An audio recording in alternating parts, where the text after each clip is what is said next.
Hello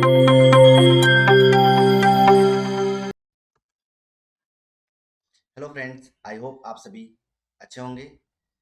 today we will discuss about energy resource यानी शक्ति संसाधन में कोयला भारत में कहाँ पाया जाता है, उसके बारे में बात करेंगे।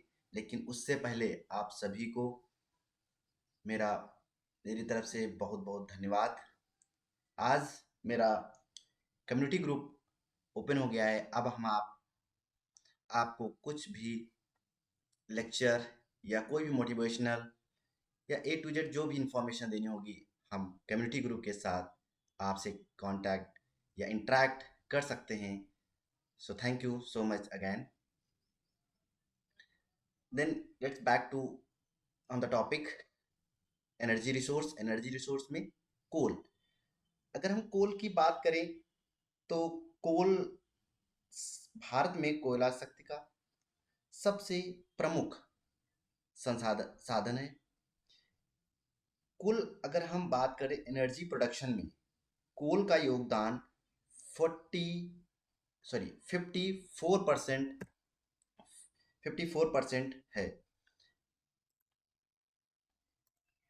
इसमें भारत में कुल संचित भंडार का लगभग 96% 96% कोयला गोंडवाना गोंडवाना संरचना में पाया जाता है, जिसका निर्माण कार्बोनिफेरस एवं पर्मियन काल में हुआ था। अब कार्बोनिफेरस एंड पर्मियन पीरियड्स क्या होते हैं? ये जियोलॉजिकल टाइम स्केल के अकॉर्डिंग अर्थ के फॉर्मेशन को डिवाइड किया गया था।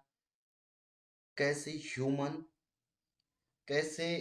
किसी कोल या किस प्रकार की कोई भी वैरायटी ऑफ स्पीसीज, वो फ्लोरा हो या फोना, कैसे निर्मित हुआ है on the earth surface, on the earth, कि अर्थ का फॉर्मेशन कैसे होता रहा है, ये सब जियोलॉजिकल टाइम के अकॉर्डिंग हम डिस्कस करते हैं। तो अगर कोल की बात करें तो कार्बोनिफेरस एवं पर्मियन काल में कोल का निर्माण हुआ है। शेष कोयला टर्शियरी काल में बना है। तो गोंडवाना जो संरचना का कोयला है, 96% कोयला पाया जाता है, वो कार्बोनिफेरस और पर्मियन काल में है। इसीलिए कार्बोनिफेरस पीरियड को कोल पीरियड भी कहा जाता है। ठीक है, शेष कोयला टर्शियरी काल में बना हुआ है। अब हम अगर यहाँ पर बात करें टर्शियरी, और ये आप यहाँ पर देख पा रहे हैं, ये गोंडवाना गोंडवाना फॉर्मेशन का है। These are mostly southern part of India. Gondwana क्रम का कोयला पाया जाता है। And north east, these are north east and north, mostly formation हुआ है टर्शियरी पीरियड का।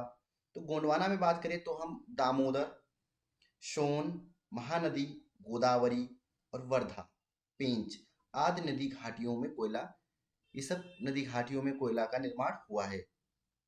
वहीं टर्शियरी की बात करें तो मेघालय मेघालय ऊपरी असम, अरुणाचल प्रदेश के बाद जम्मू कश्मीर, ये सब टर्शियरी फॉर्मेशंस का है, टर्शियरी पीरियड फॉर्मेशन का कोयला या कोल है।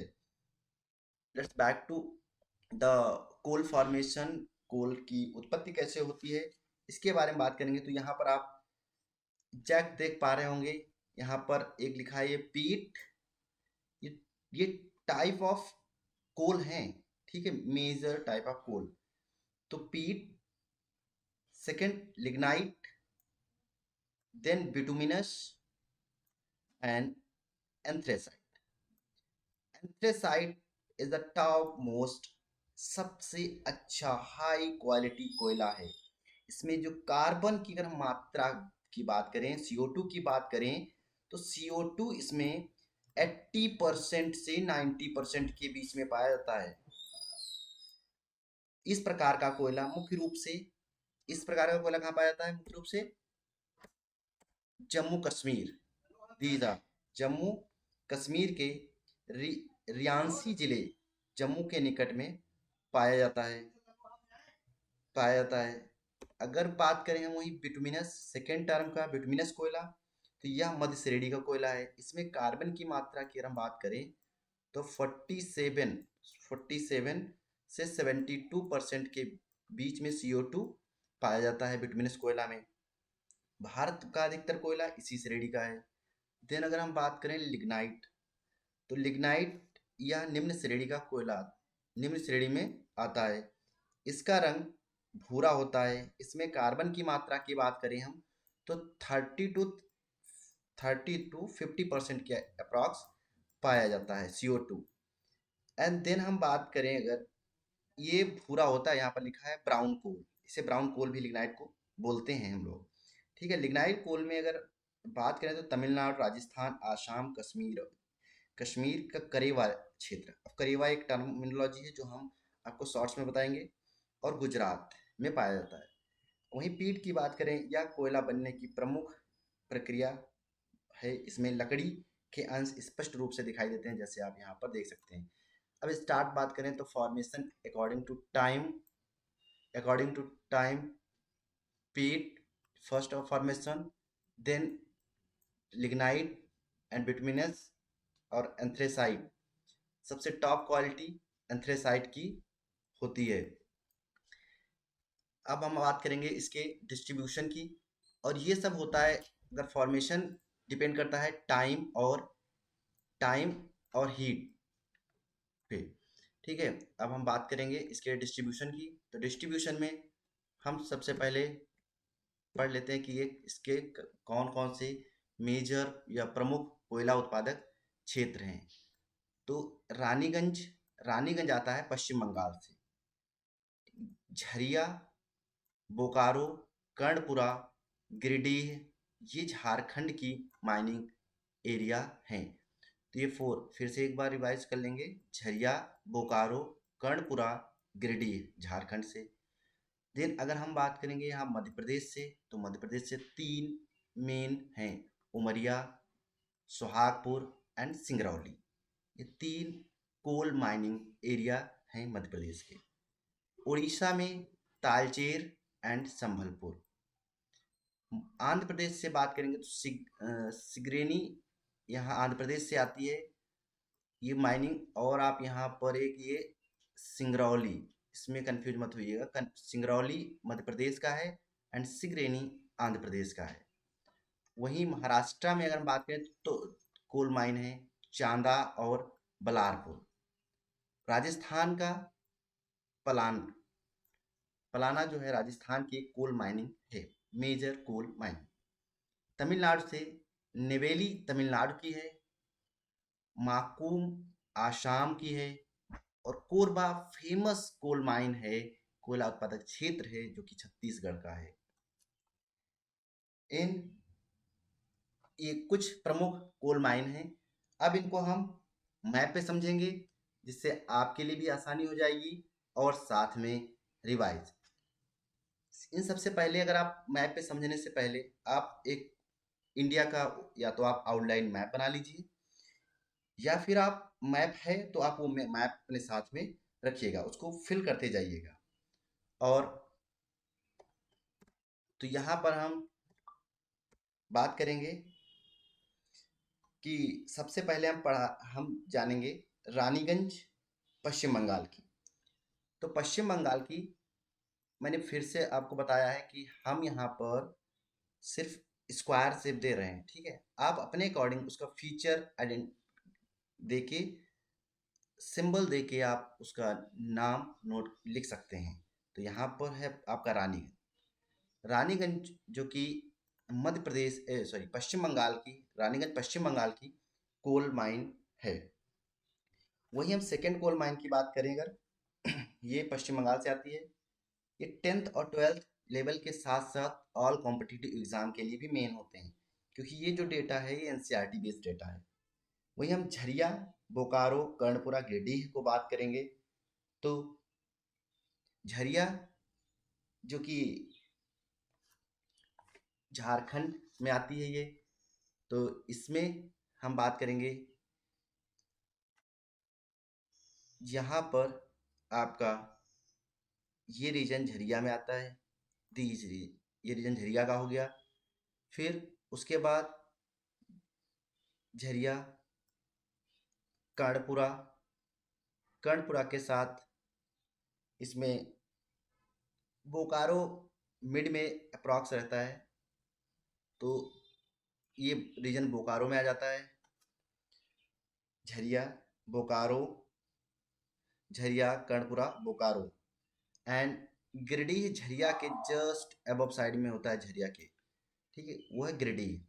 तो ये 4 कोल माइन जो हैं वो झारखंड से हैं। फिर से रिवाइज मार कर लेंगे। गिरिडीह सबसे टॉप पे, गिरिडीह, फिर सेकंड उस पे आप कर्सर देखते रहिएगा, सेकंड सेकंड उस पे हमारा है ये आपका झरिया, फिर थर्ड पे है कर्णपुरा, फिर फोर्थ नंबर पे जहाँ कर्सर है ब्लैक कर्सर वहाँ पे है ये आपको का बोकारो। अब हम वही बात करेंगे मध्य प्रदेश के कुछ मेन मेजर कोल माइन। तो फर्स्ट ऑफ ऑल अगर हम बात करें तो सिगरेनी, तो सिगरेनी, सिगरौली, सिगरौली ये है आपका कुछ यूपी और छत्तीसगढ़ से सटा हुआ रीजन, यानी सोनभद्र डिस्ट्रिक्ट के पास, सोनभद्र डिस्ट्रिक्ट। उसके बाद आता है आपका जस्ट उसके पास में सोहागपुर, ये रीजन आपका सोहागपुर में आ जाता है। उसके बाद उसके अबव अगर हम बात जाएंगे, सोहागपुर के अबव जाएंगे तो वहाँ पर हमारा उमरिया आता है, जो कि अगर हम बात करें इंडिया के यूपी के रेफरेंस में तो उमरिया, ये ललितपुर रीजन, ये ललितपुर आपको दिख रहा है, ये ललितपुर जहाँ कर्सर है ललितपुर के पास में यहाँ पर उमरिया है। ये आपके जो उमरिया, सिंगरौली और सोहागपुर, ये 3 माइनिंग एरिया हैं मध्य प्रदेश के। अब हम बात करेंगे उड़ीसा में आएंगे तो हम उड़ीसा में सबसे पहले संबलपुर और तालचेर। तो संबलपुर, ये आपका संबलपुर हुआ, और तालचेर यहाँ पर आपका तालचेर हो गया। ये दो संबलपुर और तालचेर उड़ीसा के हैं। वहीं हम बात करेंगे आंध्र प्रदेश से। आंध्र प्रदेश से तो बात करेंगे तो आंध्र प्रदेश में एक रीजन है जिसे हम कहते हैं सिंगरेनी। सिंगरेनी की बात करेंगे तो आंध्र प्रदेश में ये स्थित है आपका इस रीजन में, जो तेलंगाना और आंध्र प्रदेश के बॉर्डर पे, लेकिन ये आंध्र प्रदेश में रीजन आता है, ठीक है। अगर हम बात करें महाराष्ट्र के, तो महाराष्ट्र में बलारपुर और चांदा। तो बरालपुर आपका मध्य प्रदेश के पास में है, सॉरी कर्नाटका साइड में है, बल्लारपुर, और चांदा है आपका तेलंगाना के पास में, तेलंगाना पास में यानी तेलंगाना साइड में, डायरेक्शन के अकॉर्डिंग हम बात करें तो इससे इजी हो जाता है कि किस साइड में चांदपुर है, कहाँ पर बल्लारपुर है, तो इससे आपको इजी हो जाता है मैप पे आइडेंटिफाई करना। आप इसको नाम देके ये चांदपुर हो गया और ये बल्लारपुर हो गया। तो ये दो महाराष्ट्र से हो गए। अब राजस्थान की बात करें तो पलाना राजस्थान की है, पलाना राजस्थान है, जो कि ये कुछ बड़ा लग गया है यहाँ पे, अब छोटा सा कर लीजिएगा, ये पलाना, ये हो गया हमारा राजस्थान का। अगर वहीं हम बात करें तमिलनाडु से, तो तमिलनाडु से नेवली तमिलनाडु की है, जो कि चेन्नई के बिल्कुल जस्ट नीचे है, ठीक है, चेन्नई के सदर्न साइड में नेवेली है, वो तमिलनाडु से। आसाम में बात करें तो आसाम में एक है माकूम, जो कि आसाम में पाई जाती है, ये इस रीजन है यहाँ पर माकूम, जो कि माकूम है, जो कि आपका आसाम से है। यहीं पे हम अगर बात करें छत्तीसगढ़ के, तो छत्तीसगढ़ में फेमस कोल माइन है जिसका नाम है कोरबा, जो कि छत्तीसगढ़ की एक फेमस माइनिंग एरिया है। यहाँ पर आपकी कर लिया लगा दीजिए, और ये आपके जो मेन कोल रिसोर्स या कोल माइनिंग एरिया के सेंटर्स हैं, वो आपके भारत के हैं मेन। अगर हम एक बार रिवाइज करें तो हम रिवाइज कर सकते हैं। तो सबसे पहले हम स्टार्ट करेंगे आसाम से, जो कि आसाम में है, माकूम आसाम में हो गई। उसके बाद बात करेंगे पश्चिम बंगाल में रानीगंज हो गया। आप कर्सर देखते रहिएगा, मैं चेंज कर लेता हूँ। रानीगंज हो गया। और अब हम झारखंड के मेजर हैं। सबसे पहले झारखंड में अगर हम बात करेंगे तो सबसे टॉप पे ये आपका, ये रीजन आपका गिरिडीह हो गया। उसके बाद झरिया हो गया। झरिया के बाद कर्णपुरा हो गया। कर्णपुरा के बाद आपका बोकारो हो गया। ये आपके 4 माइनिंग एरिया हैं झारखंड से। अब हम वहीं पे उड़ीसा में आ जाएं। अगर हम छत्तीसगढ़ का देख लेते हैं तो छत्तीसगढ़ की, ये आपका छत्तीसगढ़ का आपका कोरबा है। अब उड़ीसा में, तो उड़ीसा का ये आपका संबलपुर हो गया और तालचेर, दो आपके उड़ीसा से हो गए। थोड़ा टाइम लग रहा है वीडियो में, लेकिन आप अगर इतनी बार रिवाइज करेंगे तो आपको दोबारा आपको आइडेंटिफाई पढ़ने की ज़रूरत नहीं है। इसीलिए हम आपको पहले थियरी, फिर मैप पे बनाने के बाद फिर रिवाइज करते हैं। तो आप इजीली अपना मैप अगर लेके बैठेंगे तो आपको बेशक ये वन टाइम में मेमोराइज हो जाएंगे लाइफ टाइम के लिए। देन अगर हम आंध्र प्रदेश से बात करें तो आंध्र प्रदेश का सिंगरेनी, सिंगरेनी आंध्र प्रदेश का हो गया। नेवली ने, ने, नेवेली जो है आपका तमिलनाडु का हो गया। वहीं बलारपुर महाराष्ट्र और चांद महाराष्ट्र का हो गया। और राजस्थान का पलाना जो है राजस्थान की हो गई कोल माइन। अब हम बात करेंगे मध्य प्रदेश की। तो मध्य प्रदेश में सिंगरौली, देन सिंगरौली के बाद सुहागपुर, सुहागपुर के बाद उमरिया। ये आपके 3 कोल माइन मध्य प्रदेश से हैं। आई होप आपको अच्छा लगा होगा।